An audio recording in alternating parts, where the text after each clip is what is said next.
Hello, welcome to my YouTube channel. I'm Jackie. In this video, I'm going to show you a step-by-step guide on how to draw faces. So the first thing you're going to do when you start off drawing your face is you're going to draw an oval. I like to keep the pencil lines pretty light and go around as many times as I need to until I get the shape that I want. Once you're happy with your oval, it's time to place your guidelines. Draw in 2 lines down the middle of the oval, both vertically and horizontally. Then you're going to draw another line, dividing the bottom part of the oval in half, and then divide the bottom in half again. You're going to do this exact same thing on the top half of the oval, divide it in half, and then divide that top portion in half again. The top guidelines are where you're going to place your hairline, and they are optional. If you find that you have trouble getting the proportions of the forehead right, these guidelines can help.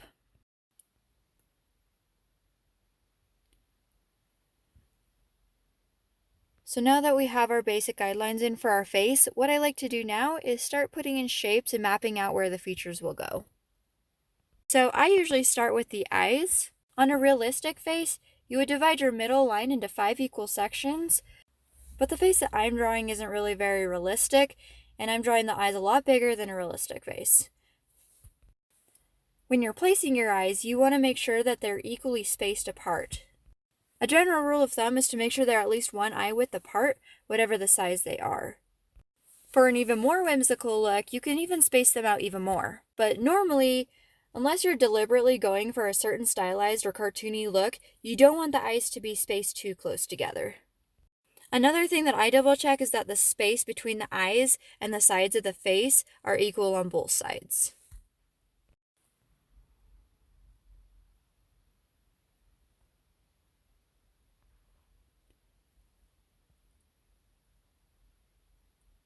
After that, I'm going to draw a circle where I want the tip of the nose to be. You can really play around with the placement, and even really small adjustments can make a huge difference on how the face will look in the end. You can determine the width of the nose by drawing guidelines from the inside corners of the eyes. Of course, if the eyes that you drew were much bigger than a realistic face, then that might make the nose a little bit too wide. But really, these guidelines are just there to make sure that the features are even and are generally placed correctly. But once you have the basic placement, you can play around as much as you want. Okay, so with the mouth, in general, the corners are going to match up with the pupils. But like I said before, if your eyes are bigger or wider apart, that could translate to a pretty wide mouth. As you can see in this video, I did try to stick to the guidelines as much as possible, and that really did end up in a pretty wide mouth. A lot wider than I normally draw, but hey, I suppose it didn't turn out too bad in the end, right? So once I have these things mapped out, I start to draw in the shape of the face. I usually like to make the sides slant in just a little bit. The jawline varies depending on the tilt of the face. The higher the tilt, the lower and closer to the chin the jaw can be placed. The lower the tilt, the greater the distance between the jawline and the chin. So when I draw the chin, I like to make sure that it's centered and far enough away from the lips that it looks right. One of my biggest problems is that when I draw the chin, I always used to draw too close to the mouth. So I always just double check to make sure that it's not too close, because otherwise it looks really funny in the end. And before, I usually didn't even notice that I was even doing that until I was completely done with the picture, and then I was totally kicking myself. So I've done it enough times that I really make sure to check it before I move on. So that's been one of my biggest struggles. What about you? What do you struggle with when you try to draw faces? Comment that down below and maybe I can make a video about it.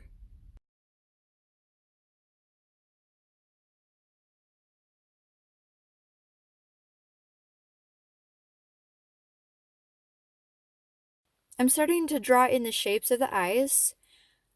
When drawing in the irises, one trick that I found particularly helpful to make them even and round is to just draw the entire circle and then erase any part that would be covered by the eyelid. As far as drawing eyes and getting good at it, my personal recommendation is to try all kinds of styles and find what you like. And actually, I'm going to talk more about that later on in this video. So at this point, you can continue to build up the face, adding in more details. Feel free to erase and redraw as many times as you need until you feel happy with it. When you draw on the eyebrows, you're also going to line them up with the inside corner of the eye, and the arch is going to be about 3/4 over the eye, which of course that can change drastically with style and preference. When I draw noses, I usually just draw the very tips of them instead of drawing a line for the bridge of the nose, and later on I will actually use shading to show the bridge of the nose. So I was trying to really stick to the guidelines here, and when I started drawing the lips, I feel like I actually drew them way bigger than I normally would, but oh well. So now I'm just working on the lips here. I'm just trying to make them even.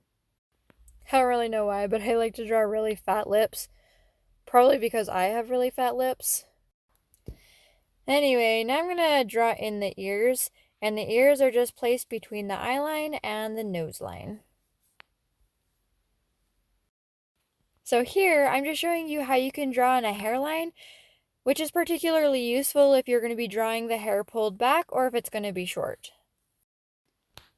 I decided to just go ahead and draw bangs, so the hairline wasn't necessarily as useful, but I still wanted to draw it in so that I could show you. Once you're done adding in all of your features and your details, you can go ahead and erase all of the extraneous lines. I'm going to come back to this face a little bit later in the video to show you how to really polish up the sketch and add in some final shading and details.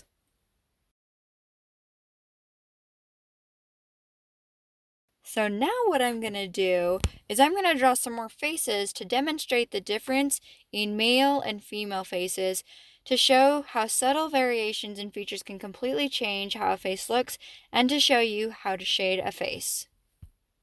Okay, so I'm going to draw a dude here. Just as a little bit of a disclaimer before I start, I am going to be pointing out the different features between guys and girls, but they are very stereotypical features, and there are definitely exceptions to every rule. So some of the typical features that will make a face look more masculine is a wider face, more angular jaw, smaller eyes, thicker eyebrows, a bigger nose, less prominent lips, a wider neck, and facial hair. The features that will typically make a face look more feminine include a narrow face, softer jaw, bigger eyes, thinner eyebrows, smaller, rounder nose, more prominent lips, pointier or smaller chin, a narrower neck, and most likely no facial hair. But do as you please, I suppose. On this first guy, I really tried to stick to the more typical masculine features. And on the next guy that I draw, I'm going to try to show you how you can actually break those rules, but still end up with a very masculine face. On these last three faces, I'm just drawing in the guidelines right now to just show you that I'm using this exact same guidelines on all of the faces. On this next guy that I'm going to draw, I'm going to show you how you don't necessarily need to stick to masculine features for him to look very much like a guy in the end. You'll notice that I've drawn his jaw much softer, his face narrower, his eyes a little more feminine, and his lips slightly more prominent. Yet I've also given him thick eyebrows, a larger nose, a wide neck, facial hair, and a receding hairline. He still very much reads as a male, despite all the typical female features. I think it's just a matter of balance and drawing until it looks the way you want it to. If you're a beginner and you want to get really good at drawing faces, I would just recommend drawing a lot of male and female faces. For the longest time, I only drew female faces, and as soon as I tried to draw a guy's face, it was really, really feminine. For the sake of diversifying your art and just getting better as an artist in general, I recommend learning how to do both. Now down here on this fourth face that I'm drawing, I am going to draw another female, but what I wanted to do is point out some ways that you can make a face even more whimsical. Whimsical faces are particularly popular, especially if you're art journaling, which is where I personally love to create art the most. With her face, I've completely not drawn in a jawline at all, giving her a much more simplistic look. Her eyes are large and spaced even further apart. I've given her especially long eyelashes. I draw in the eyebrows much higher on the forehead, giving her a much more dramatic look. And I also like to keep her hair very simple. The nose is placed much further down on the face, and her neck is slim and long, which is a pretty big trend right now. I like drawing necks a little less long, but hey, if you like it, you do you.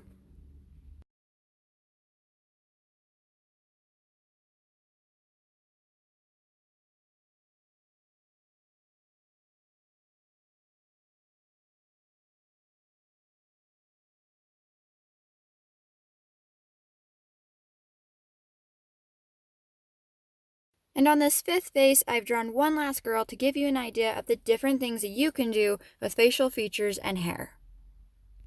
Okay, so I just have to say, if you're just starting out, you're going to want to practice as much as possible. Your first few faces will probably come out really awkward and have plenty of flaws. At least I know that mine did, and they still do despite the fact that I've drawn hundreds of faces over the years. If you really want to get good at it, just keep practicing and try to avoid long breaks between drawing. I've noticed that when I don't draw for a few months, my drawing skills regress and I have to get worn back up to get to the same level I was before. So now let's talk about some shading. There's all different angles of shading, and changing it up adds variation to your drawings. I personally love dramatic shading because I feel like it makes it stand out so much more. On this whimsical girl, I'm just showing you shading as if the light source is coming from straight on.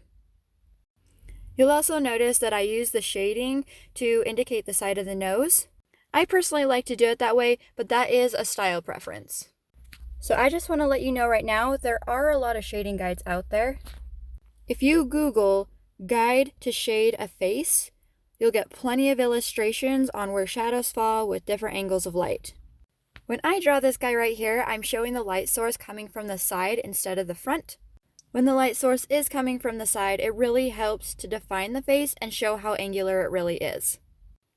Some of the places that shadows typically fall are under the brows by the eyes, the sides and under the nose, sides of the face, under the hairline on the forehead, inside the ears, if not the entire ear, under the lip, and on the neck. You may even have shading under the jaw, although you want to be careful because you don't want to accidentally give a character a beard that was never meant to have one. I do have to say though, when you're drawing more whimsical or illustrative faces, the light sources don't matter nearly as much. So one thing that I wanted to mention is that if you're a beginner wanting to get better at drawing faces, one of the best things you can do is get on Google or Pinterest and look up references on faces drawn in all kinds of different styles and literally just copy them. Of course, you don't want to go and try to make money off of them, and if you do share them publicly, you're going to want to make sure that you always give the original artist credit. Just don't copy other people's work and claim it as your own. And if you can't find out who the original artist is, at least mention that you used a reference. But by copying other artists' work, you're going to see how they draw their features and how they do their little different details. And as you go along doing this, you'll find what things you like, what things you don't like, and you'll be able to incorporate those things into your own art. Then the more you draw, the more that you're going to be incorporating these different things, and the more your style will develop. As far as style goes, I wouldn't even worry about trying to figure out what your style is. In my opinion, just draw whatever the heck you want. Draw all kinds of things. You don't worry about what your style is going to be. That's just going to come naturally over time.